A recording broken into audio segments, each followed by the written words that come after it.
Jesy Nelson briefly looked back on happier moments from a recent sunshine getaway this week, sharing a collection of bikini photos on social media just days after speaking publicly about one of the most emotional moments of her campaign to expand newborn screening for spinal muscular atrophy across England. Posting a series of holiday snapshots on Instagram, the singer simply captioned the images, "Take me back," offering followers a glimpse of a carefree break with friends following an intensely difficult period spent advocating for families affected by the rare genetic condition.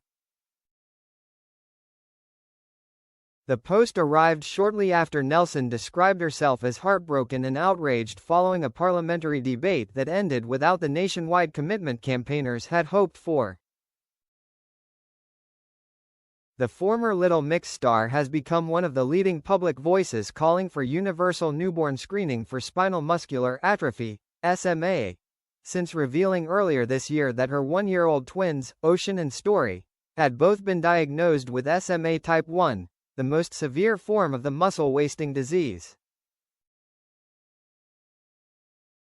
Determined to push for earlier diagnosis and treatment, Nelson has spent recent months campaigning for every baby born in England to receive screening at birth, arguing that immediate intervention can dramatically change long-term outcomes for affected children.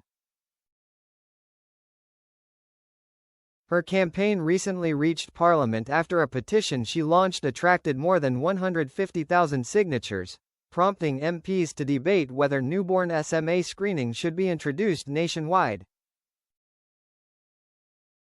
While the discussion acknowledged the importance of early diagnosis, the final outcome fell well short of what campaigners had sought.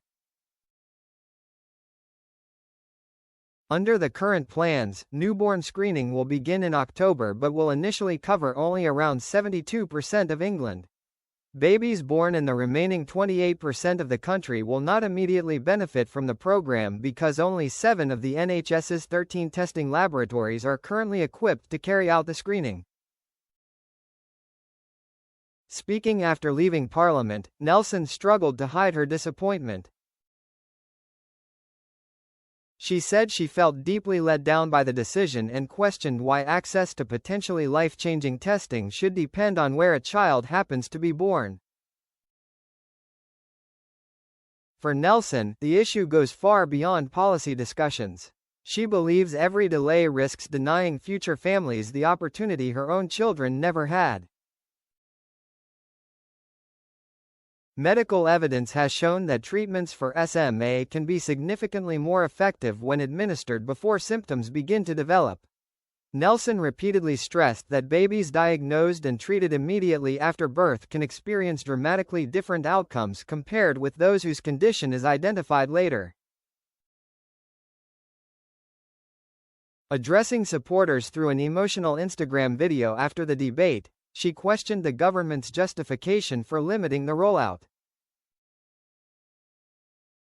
She challenged comments made by Health Minister Sharon Hodgson, who argued that officials needed to ensure the program would do more good than harm before expanding it further. Nelson said she could not understand how the same test could be considered suitable for most newborns while remaining unavailable to thousands of others based solely on geographical location.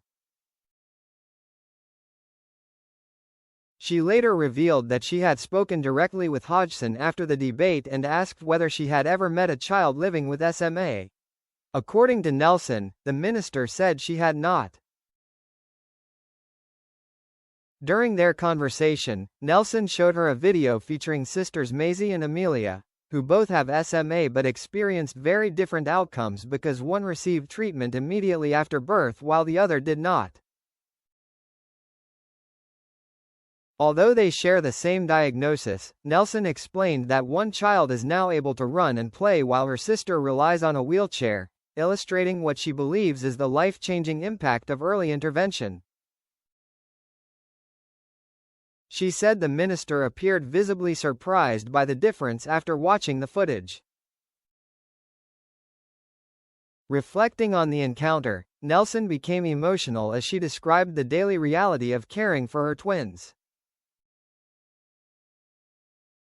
She explained that Ocean and Story require constant attention, including regular medication throughout the day, frequent repositioning to prevent complications, careful monitoring of their breathing and continuous supervision to reduce the risk of choking because the disease has weakened the muscles involved in swallowing. The singer said it was heartbreaking to know that future families could face the same challenges when earlier diagnosis might prevent much of the disease's progression. She argued that limiting access according to postcode effectively creates an unfair system in which some children's lives are treated as more valuable than others. Throughout her campaign, Nelson has insisted that the debate is no longer about whether effective treatment exists, but whether every family will be given an equal opportunity to benefit from it. She also questioned why Britain has been slower to introduce universal screening than some other countries, pointing to concerns raised during the parliamentary debate about the pace of implementation. Among those supporting wider access was Portsmouth North MP Amanda Martin, who challenged ministers to explain why babies born in some parts of England should receive different opportunities from those born elsewhere. Ruth Jones, MP for Newport West and Islwyn, similarly questioned why the United Kingdom was trailing behind countries such as Ukraine, where newborn SMA screening has already begun despite the challenges created by war. Despite her disappointment, Nelson made clear that the parliamentary vote would not mark the end of her campaign. She vowed to continue pressing ministers until every newborn in England has equal access to screening, arguing that no family's future should depend on their postcode and that every child deserves the chance to receive treatment before irreversible damage occurs.